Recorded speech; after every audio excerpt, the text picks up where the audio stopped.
Merci beaucoup d'être avec nous et de suivre cette émission. Et c'est parti tout de suite pour l'actu.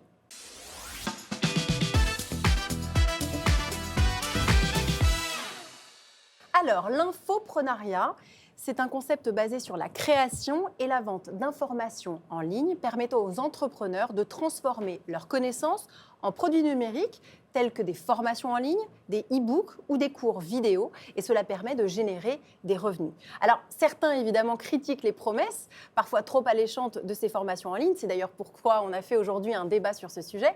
On a même des vidéos de personnes qui se disent millionnaires grâce à leur formation, qui tournent en boucle sur les réseaux sociaux. Et d'ailleurs, on va regarder tout de suite une vidéo. Toi qui fais probablement partie de la classe sociale basse ou moyenne, je peux t'aider à faire de l'argent et pouvoir peut-être acquérir ce genre de véhicule haut de gamme. Moi, je pense que la question, elle est vite répondue. L'innovation qui s'est faite aujourd'hui, vous pouvez tout simplement pouvoir trader. S'il n'y a pas d'école de trading, il existe Melius. On ne cherche pas à vous former en tant que tel. On cherche à ce que vous vendiez des packs de formation. 3 packs différents, le pack bronze, le pack silver et le pack gold. Le bronze, pour vous imaginer la chose, c'est un peu le pack de la dèche. Or, le silver, on parle d'un qui est à 50% partiellement complet. Mais le gold, c'est comme si tu démarrais ton entreprise littéralement dans une fusée. Comprenez bien que le risque est de zéro. Derrière, en fait, c'est un mécanisme de commercialisation pyramidale où on vous incite à aller recruter 2 personnes qui elles-mêmes devront recruter 2 autres personnes, etc., etc. Ça correspond, si vous voulez, un peu à un bouche à oreille rémunéré en vous faisant croire, vous aurez la belle voiture, vous serez dans un monde extrêmement fortuné. Croyez-moi, j'ai jamais vu une compagnie avec autant de potentiel et des fondateurs qui ont tellement le désir de faire les choses pour vous. Ce que je n'ai pas aimé, c'est qu'ils disent qu'ils vont t'aider, mais ils ne le font pas réellement. Mon histoire, le problème, ils m'ont pas vraiment aidé. Rien ne s'est fait, pas de remboursement, j'ai pas eu de revenus. Au contraire, j'ai dû payer un abonnement sans rien avoir en échange. Je vous le promets, les équipes et tout Mélius, jusqu'à mon dernier souffle, je serai là. Matin, midi et soir. Moi, je pense que la question, elle est vite répondue. Alors, soit tu me suis, soit tu restes dormir dans ton lit superposé. Alors, on a des rires sur le plateau. Kevin Dufray, j'ai envie de vous faire réagir à cette vidéo. Ouais. Qu'est-ce que vous en pensez? Alors vous êtes donc entrepreneur depuis vos 19 ans. Ouais. Et vous vous êtes lancé dans ce qu'on appelle la formation en ligne et vous partagez ce que vous avez appris. Mhm. On en pense quoi alors de cette vidéo? Honnêtement, je critique pas trop ces gens-là parce que déjà, il faut beaucoup de courage pour pouvoir commencer à dépasser et faire ce type de contenu sur les réseaux sociaux. Mais je pense que surtout les gens qui vont acheter ces contenus-là le font pour des mauvaises intentions, qui est l'argent et l'appât du gain. Et c'est souvent, en tout cas quand tu commences un business, très souvent pour les mauvaises raisons, une très mauvaise raison d'entreprendre. Ça, c'est la première chose. La deuxième chose, c'est que c'est, comme elle a dit, un MLM, on appelle ça, donc un système pyramidal, c'est-à-dire que on va vendre la formation, on va vendre quelque chose à d'autres personnes, donc qui n'est pas son produit à soi. Donc ça peut être quelque chose qui est bien pour commencer dans l'entrepreneuriat, honnêtement. Enfin, ça peut être bien d'au moins mettre un pied dans l'entrepreneuriat avec ce truc-là, se tromper et peut-être faire autre chose après. Mais c'est vrai que ça reste des choses qui sont très clivantes. Par exemple, quand tu parles d'argent, quand tu parles de voiture, ça c'est quelque chose que j'apprécie pas du tout dans l'infoprenariat et qui donne une très mauvaise image à ce que je fais aujourd'hui. Alors Thierry Sebag, je me permets de vous faire réagir là-dessus. Donc Thierry Sebag, vous êtes directeur général de l'Institut supérieur de gestion, l'ISG. On est très heureux de vous avoir en plateau avec nous. Qu'est-ce que ça vous évoque? Parce que pour nos jeunes aujourd'hui, de voir ce genre de vidéo, l'appât du gain, faire des choses facilement comme ça, qu'est-ce que vous en pensez? Ce que ça évoque, je dirais, c'est presque la concurrence. On appelle ça hit and run. Tu prends, tu te casses, tu prends, tu te casses, tu prends, tu te barres. Et sur ces formations-là, en clair, ce qu'on leur vend, c'est l'immédiateté. Je reviens sur ce que vous disiez, ce que tu disais. L'immédiateté du gain, c'est évident. On arrive et on se dit, on va pouvoir immédiatement cartonner sur un quelque chose. Aujourd'hui, quand on vient nous voir, nous, à l'école, ce qu'on vient chercher chez nous, c'est l'accompagnement et le réseau. C'est ça qu'on vient chercher. Et ce qui est assez étonnant quand on écoute toutes ces vidéos, c'est l'insistance qu'ont l'ensemble de ces personnages-là sur « on sera présent ». Et quand il finit par, je crois que la question, elle est vite répondue, soit tu me rejoins, soit tu finis dans le lit superposé. Voilà, je crois que la question, elle est vite répondue, c'est quand même mieux quand il y a du monde, en vrai. Alors Déborah Guillotin, vous êtes CEO de My English School France. Oui. sans l'accent. Exactement, parfait. Et la formation n'a pas de secret pour vous. Alors vous, quand vous voyez ce genre de vidéo, qu'est-ce que ça vous évoque en fait? Alors, Parce que vous aussi, vous avez des choses en dur. Comme, bien sûr. l'a Alors dit moi, Thierry. j'ai des centres de formation en présentiel avec des formateurs natifs certifiés. On met vraiment de la qualité au centre de ce qu'on fait. Et je me dis juste, en fait, c'est dommage parce qu'on envoie du rêve. Et en fait, 99% des gens vont acheter ce type de formation, mais réellement ne vont rien en faire. Donc ça leur permet à eux de s'enrichir, mais enfin, ça permet aux gens qui font ces formations de s'enrichir, mais pas réellement aux personnes qui suivent la formation, si ce n'est vider leur portefeuille. Nous, à My English School, il est certain qu'on veut faire en sorte de remettre l'humain au centre du projet de formation. Et on ne peut pas apprendre tout seul chez soi, c'est impossible. Enfin, très peu de gens peuvent le faire. Aujourd'hui, on a besoin d'être motivé. Moi, j'appelle ça un peu comme l'effet salle de sport. Tout le monde va s'inscrire à la salle de sport en septembre. Il n'y a personne derrière. Un mois après, je continue à payer mon abonnement, mais j'y vais plus. Et on veut éviter ça, justement. On a besoin d'endroits où on peut apprendre avec des formateurs et avec des gens qui sont là pour nous suivre. Et Youssef, vous avez eu une problématique, je crois, qui vous a amené justement à créer Coûte que coûte. Racontez-nous un petit peu. Écoutez, moi j'ai bien galéré dans mes études. J'ai redoublé 3 fois, le bac, le CE1 à l'université. Puis je me suis rendu compte que finalement, le réseau, tu parlais de réseau, le réseau c'est la brique qui fait la différence dans tes études, mais aussi dans le monde de l'entreprise lorsque tu es salarié, mais aussi dans le monde de l'entrepreneuriat lorsque tu crées ta boîte. Et ça, c'est une chose qui est très importante. Lorsque je vois la vidéo, par exemple, le gars qui dit la question est vite répondue, pour moi, son objectif, il est atteint. En fait, on va peut-être le critiquer dans tous les sens. Ce gars-là, qu'est-ce qu'il cherche? C'est faire du buzz, c'est être connu, c'est taper fort. Je pense que déjà, lui, sa mission, elle est réussie. Pour les autres vidéos qu'on a vues juste à côté, moi, je pense que c'est des projets qui sont intéressants à mener, mais pas pour en faire le centre de sa vie. C'est des projets que tu peux mener en parallèle de tes études, en parallèle de ton job, pour essayer de te créer un revenu complémentaire, si c'est possible, et peut-être demain, si ces projets sont amenés à évoluer, te consacrer un plein temps dessus. Mais ne pas mener un projet de vie sur des discours qu'on entend sur les réseaux sociaux. Alors oui, Kevin, j'allais te donner la parole parce que il y a deux t'as envie choses. de réagir là. Il y a deux choses en fait qu'il faut bien distinguer dans ces types de contenus. La première, c'est la compétence, et la deuxième, c'est le mindset. Même, je dirais même la troisième, c'est l'ambition. La première chose que ça amène, ces formations, donc quand tu payes financièrement quelque chose, c'est de dépasser ou d'aller apprendre quelque chose. La meilleure chose et la meilleure manière d'apprendre, c'est de pratiquer. Donc là, dans ce cas-là, tu vas dépenser de l'argent pour vendre un produit qui existe déjà. Je ne sais pas si vous avez tous construit des programmes de formation, je ne sais pas si vous êtes restés comme moi pendant un mois à enregistrer des vidéos pendant 40 heures. Enfin, même 40 heures de vidéos en ligne, ça prend énormément de temps. On peut se tromper, on peut échouer, on peut enregistrer des bêtises et les mettre en ligne et finalement, ça ne marche pas. Donc là, on te vend un produit clé en main que tu vas revendre.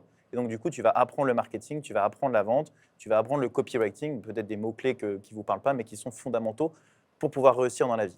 La deuxième chose, je pense, c'est le mindset, c'est-à-dire l'état d'esprit. On n'apprend pas à entreprendre, on entreprend dans l'action, on entreprend, comme je l'ai dit, par des traumatismes comme moi j'ai eu pendant le Covid, où on se rend compte qu'en fait, on ne vit pas la vie qu'on a envie d'avoir et que l'école de commerce n'a pas répondu aux attentes qu'on avait au préalable. Et enfin, l'ambition, c'est-à-dire est-ce que tu as envie de continuer et ça fait rêver, et c'est ça, sur ça qui joue, c'est quelque chose de très humain et c'est du copywriting, en fait, c'est de l'influence. Est-ce que tu as envie effectivement de rouler, c'est ce qu'ils disent, je suis désolé, mais de faire un 9 à 5 pour 3 000 € par mois, ou est-ce que tu as peut-être d'autres opportunités aujourd'hui avec Internet, et je suis désolé de vous le dire, c'est la vérité, de toucher des milliers de personnes, comme je le fais aujourd'hui, pour vendre des formations qui apportent de la valeur. Moi, ce n'est pas ce que je fais. En tout cas, je comprends le principe. Comment ça y est, on se tutoie tous là. Ouais. Comment tu les fais finalement? Qu'est-ce qui, toi, te différencie de tout ça? Moi, la différence, en fait, c'est que je documente les choses que je fais et j'apprends des compétences. Moi, je ne demande pas aux gens de revendre ma formation, même si c'est une stratégie marketing que j'ai essayée, qui n'a pas fonctionné de mon côté. J'ai essayé l'affiliation, le domaine d'affiliation, ça n'a pas fonctionné de mon côté parce que toutes les personnes que je forme ont déjà des produits, ont déjà un projet, etc. Donc, moi, je voulais leur économiser le temps de construire le produit, donc je leur ai appris des techniques, ce qu'on appelle des hacks, des astuces, qui leur permettent d'aller plus vite que 99% des entrepreneurs d'aujourd'hui. C'est-à-dire que demain, tu peux trouver tes 100 premiers clients en utilisant une seule technique de ma formation, commencer à écrire du contenu, ce que je disais quand on ne s'enregistrait pas encore, mais sur les 20 classements des influenceurs LinkedIn actuellement, il y en a une dizaine qui ont fait ma formation aujourd'hui et qui créent du contenu tous les jours et qui arrivent à générer du revenu à 6 chiffres. Et alors, sur le côté, est-ce qu'ils vont passer à l'action? C'est ce que tu me disais, Déborah, tout à l'heure. Est-ce qu'ils vont passer à l'action? Honnêtement, j'en sais rien. Moi, tout ce que je leur donne, c'est des compétences en automatisation, en absorption de données, en copywriting, en vente. Et c'est ce qui permet aujourd'hui d'entreprendre. Et du coup, tu es essentiellement en B2C, c'est-à-dire que ta cible, c'est uniquement des clients personnes physiques, des particuliers. Moi, justement, je travaille principalement avec des solopreneurs. Moi, c'est ma cible à moi parce que c'est ce que je suis aujourd'hui. Et j'ai remarqué qu'avec la vélocité que j'ai, par rapport à quand j'ai travaillé avec des entreprises qui étaient plus grosses, ça ne marchait pas.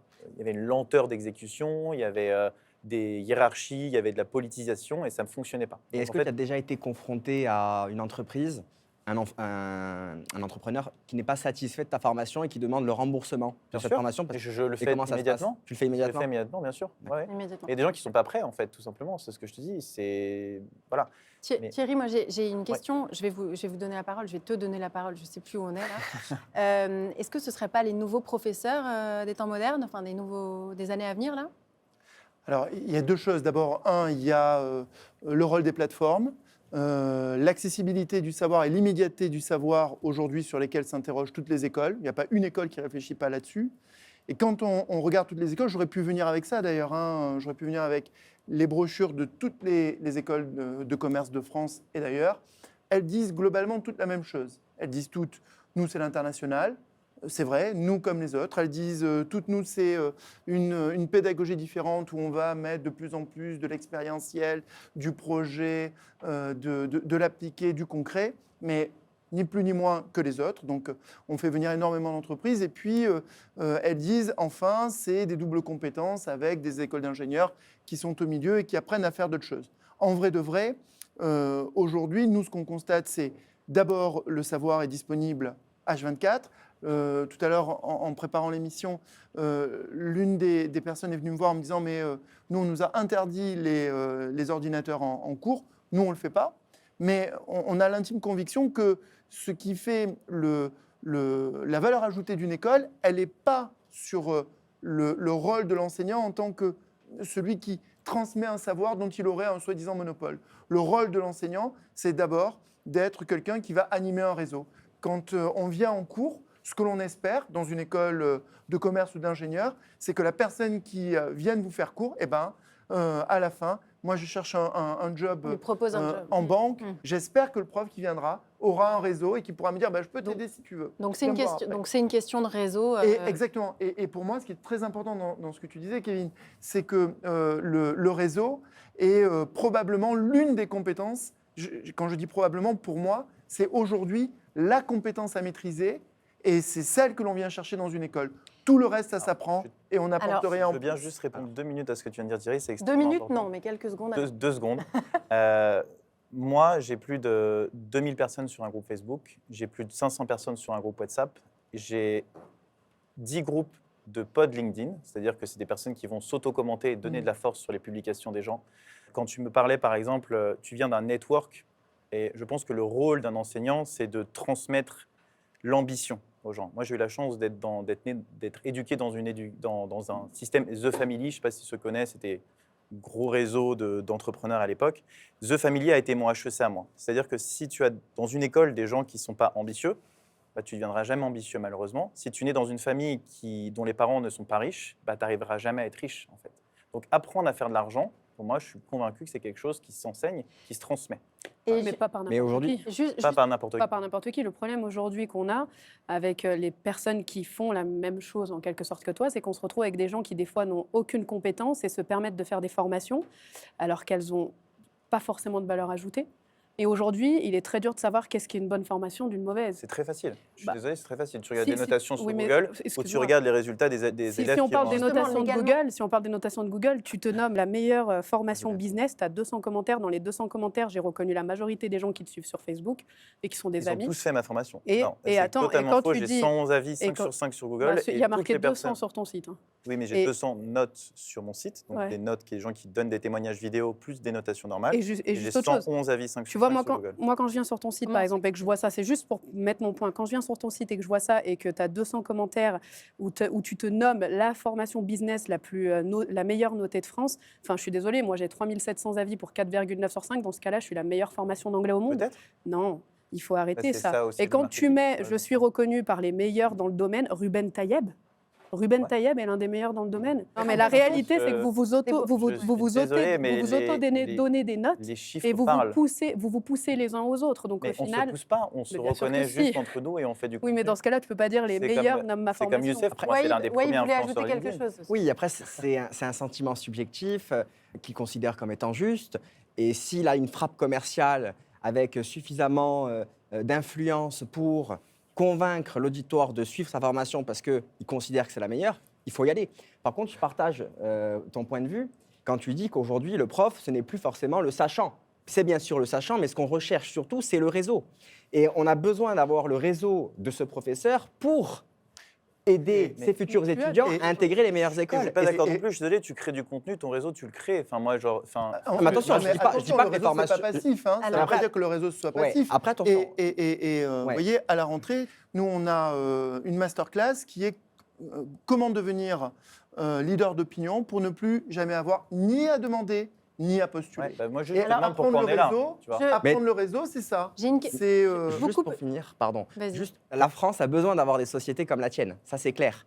Mais ce que je veux dire, c'est que la formation, c'est bien, mais il ne faut pas que certains organismes de formation manipulent l'information en délivrant des informations qui sont en réalité des informations qu'on peut trouver facilement sur Internet. Mais surtout C'est que juste ça qu'il faut, sur Et lequel il faut Surtout que ça être peut vigilant. dénigrer ceux Typiquement, qui travaillent pour de vrai et qui font des vrais Et tu as le cas contenus Ça peut typiquement dénigrer de... ton travail à toi. C'est-à-dire que si aujourd'hui on a ce genre de débat, c'est peut-être aussi parce qu'il y a des gens qui se permettent de Ah oui, mais moi, faire moi, des vidéos de ce genre-là. mais et- moi, si tu veux, j'ai commencé l'entrepreneuriat en regardant des gens comme ça. Moi, si tu veux, je te raconte une histoire. La première formation que j'ai achetée, c'est un mec qui m'a targeté sur une chaîne de streaming. Je regardais des vidéos sur Streamio, un truc comme ça, quelque chose qui permet de regarder des films.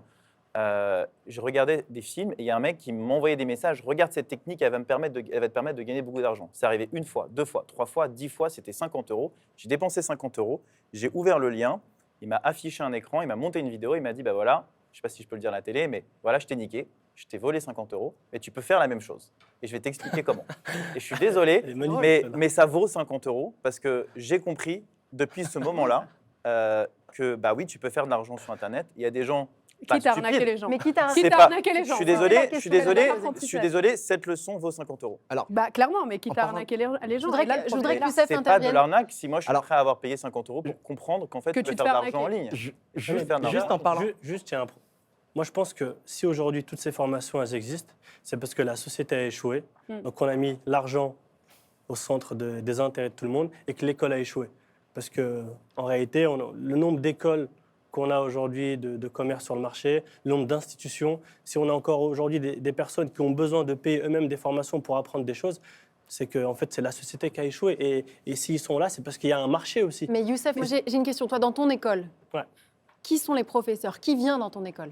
Bah, écoute, Est-ce que ce sont plutôt le corps professoral un peu plus dont on a l'habitude, ou est-ce qu'il y a des nouveaux genres de profs qui viennent pour transmettre des valeurs et des choses différentes, un Bah, peu écoute, comme Kevin? moi, j'ai fait un pari assez particulier que certaines écoles de commerce font déjà, mais en essayant de le pousser le plus loin possible. Déjà, un truc très simple, c'est qu'on prend des professionnels du métier. Donc, Oui. il n'y a aucun professeur académique dans l'école, mais ça, c'est quelque chose qui existe dans différentes écoles de commerce. Donc, on prend des personnes du terrain qui peuvent apporter un retour d'expérience pratique et on prend des professeurs, des intervenants jeunes. En fait, des intervenants qui sont passés très récemment par le circuit d'alternance, qui ont compris comment ça s'est passé à l'époque actuelle, qui se sont intégrés dans les entreprises les années précédentes et qui vont pouvoir justement, en dehors de l'apport en théorie et en pratique lié à la vente, lié au business, etc., leur apporter vraiment Du concret. du concret, mais lié à... En fait, ils vont pouvoir s'identifier. Tu t'identifies plus facilement à un jeune qui a 28, 29 ans, qui vient de finir ses études il y a 2-3 ans, qu'à quelqu'un qui a 50, 60 ans et qui a vendu des solutions en 1980, etc. Ce n'est pas pour dénigrer les seniors. On a des personnes qui sont plus âgées aujourd'hui dans notre école. Mais on voulait aussi apporter cette fraîcheur et de se dire que ceux qui sont sortis dans les métiers ces années-là, ces dernières années, ont beaucoup de valeur à apporter parce qu'ils vont pouvoir s'identifier à eux. Vous vouliez ajouter quelque chose? Oui, pour compléter, aujourd'hui, il y a un modèle qui est en train d'émerger aussi dans toutes les écoles, qui est un modèle d'école sans prof, ou réduisant la part des enseignants, mais conçu, ingénié par des enseignants, où tout est fait en mode projet. Nous, à l'ISG, on fait exactement la même chose. on a augmenté très largement la part du mode projet.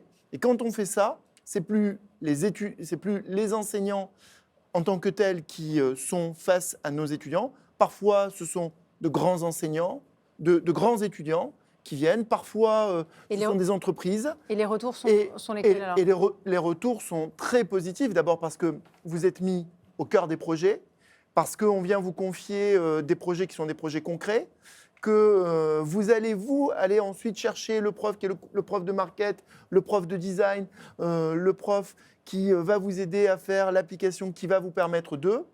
Et donc, vous avez besoin de compétences, parfois ce sont des compétences juridiques. Et la compétence juridique, enfin, vous voyez, nous, on a repris dans une certaine mesure les codes des écoles d'ingénieurs. Donc, on a imaginé une espèce de piscine juridique parce que quand on démarre dans n'importe quel business, la première des questions, les premiers sujets que l'on a, ils sont de nature réglementaire. C'est est-ce que c'est légal? Et c'est pas la plupart du temps, c'est invariablement, c'est pas légal. Et donc, la première des questions que l'on se pose, c'est quand on va voir un avocat, c'est comment est-ce que je fais pour que mon machin, qui était illégal, le devienne. Mais légal. je me permets, du coup, dans ce que tu dis, Thierry, j'apprécie parce que même s'il n'y a pas de formateur, il y a quand même un cadre. Il y a quand même un cadre. Bien sûr. Il y a quand même déjà des gens qui sont là pour accompagner. Bien dans les sûr. formations qu'on achète à distance où tu vas payer, attends, on te dit si tu achètes dans les 10 prochaines minutes, tu as moins 50%. Alors qu'on sait tous que c'est faux. Quand tu achètes ce type de formation, ils vont te vendre une communauté derrière. Très honnêtement, moi, j'ai essayé ces formations. La communauté, jamais personne l'anime. Donc, au final, personne ne va vraiment se parler, tu vois. Tu achètes cette formation, tu n'as aucun cadre. Tu regardes tes 40 heures de vidéo, tu as payé 900 balles pour 40 heures de vidéo. Celui qui a créé la formation et qui a fait ces 40 heures, certes, il y a du travail derrière, mais personne n'est là pour vérifier que ce qu'il dit, c'est véritable. Est-ce que c'est vrai? Est-ce que ce n'est pas des conneries? Et on se fait un peu arnaquer, en fait, pour moi. Moi, il y a quelque chose que j'ai envie de vraiment mettre un point très clair sur les intervenants. C'est que, en fait, je suis, moi, par exemple, en tant qu'entrepreneur, qui gagne mon argent en ligne, je suis trop cher pour les écoles de commerce traditionnelles. C'est-à-dire qu'une école traditionnelle ne peut pas s'offrir mes connaissances aujourd'hui. C'est-à-dire que je ne me déplacerai pas. C'est ça, ils ne te font Voilà. pas C'est-à-dire que intervenir. je gagne ce qu'ils vont me payer Ils n'ont pas les moyens. Ils n'ont pas les moyens de se payer, et même n'importe quel autre CEO, même toi. Allez donner des chiffres. Là. Non, mais je ne vais pas donner des chiffres, mais C'est pas c'est-à-dire que moi, je perds plus de temps à aller dans une école pour donner des cours. Et donc, c'est ça le vrai problème, c'est qu'en fait, les gens, la plupart du temps, qui vont dans des écoles de commerce, ce sont des gens qui sont payés, je ne sais pas combien tu payes les gens, c'est 100 € de l'heure, ce qui peut paraître plutôt bien, c'est à peu près la moyenne. Mais aujourd'hui, moi, dans le stade de mon business, j'ai plus le temps de le faire. Ça me plaisait bien au début, c'était sympa au début, mais mon ambition numéro 1, et je me réveille tous les matins pour une seule chose, c'est d'essayer de bouger les gens qui sont dans ma formation pour atteindre leurs objectifs. Toi, ta mission, et c'est ce qui est très honorable, c'est de faire en sorte que les gens, à la fin de ta formation, ils soient bilingues. Pas forcément, ça dépend Bah, du niveau de départ. Je ne vends pas du rêve. Mais en tout cas, toi, ton ambition, c'est celle-là. D'aider Dans les gens l'idéal à du monde, atteindre c'est celle-là. l'objectif qu'ils souhaitent. Dans Ouais. l'idéal du monde, si tu as une baguette magique, c'est celle-là. Et c'est comme ça que si tu arrives à over-delivery, c'est-à-dire Mais que tu as toi, sur-délivré. Pour faire ce que tu fais, vous êtes combien dans ta société? Nous, là, maintenant, on est 10. C'est pas mal. Ouais. Donc, tu n'es plus tout seul. Et suis c'est plus qu'avec tout des seul. freelances. qu'avec des Je vais vous couper parce que je pense qu'on n'arrivera pas à vous mettre d'accord.